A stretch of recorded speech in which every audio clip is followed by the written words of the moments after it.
Eccoci con mister Andrea De Cecco, partita che possiamo dire con giochi fatti dopo 20 minuti, Portogallo in vantaggio 3-0. Abbiamo rischiato per imprecisione comunque degli avversari, ci è andata bene di subire il 3-1, che forse a quel punto sarebbe stato qualcosa di più del gol della bandiera. E abbiamo calato un po' di concentrazione, ma insomma sul 3-0 abbiamo proprio andato a cercare il pelo nell'uovo.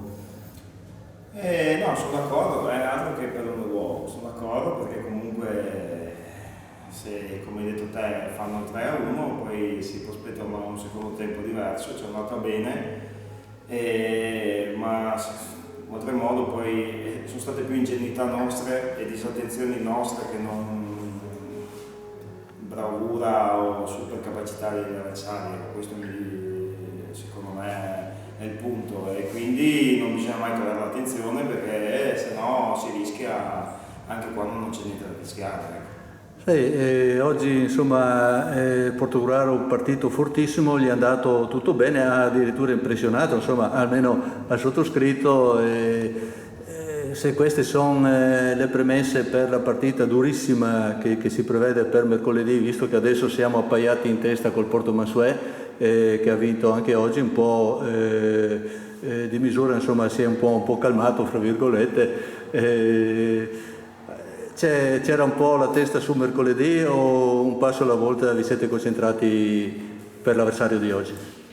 No, è chiaro che sapevamo che mercoledì c'è già un'altra partita da affrontare come una finale, perché chi vince passa il turno e loro hanno anche la possibilità di pareggiare e quindi noi dovremmo giocare assolutamente per vincere. Detto questo, qualche scelta è stata anche dettata un po' da questo pensiero ovviamente, però c'è una rosa talmente ampia che anche lasciare fuori il capitano oggi si è sentito in modo lieve, e quindi sono contento da quel punto di vista sicuramente, perché permette di gestire soprattutto i giocatori più esperti in modo più oculato.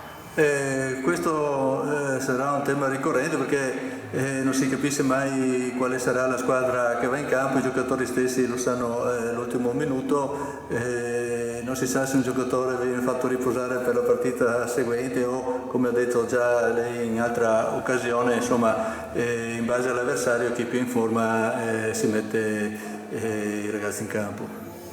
Sì, la fortuna vuole che adesso c'è una partita importante, per dire Deana e Bertoia sono squalificati, quindi oggi a prescindere li ho fatti giocare più tempo.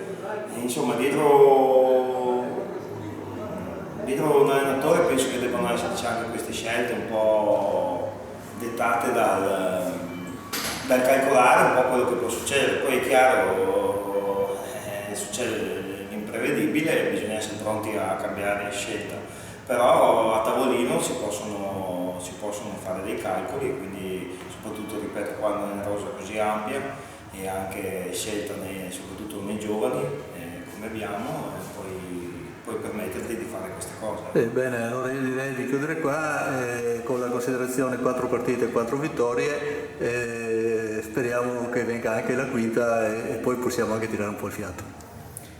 No, non c'è niente da tirare il fiato, perché poi dopo 3 giorni si rigioca di nuovo e quindi deve arrivare la quinta, poi magari la sesta e avanti. Questa deve essere la nostra strada, perché la squadra è stata costruita per ragionare in questo modo, la mentalità che stiamo dando ai ragazzi è quella, e quindi non vogliamo di certo cambiare strada dopo una vittoria. Bene, grazie mister. Grazie a voi.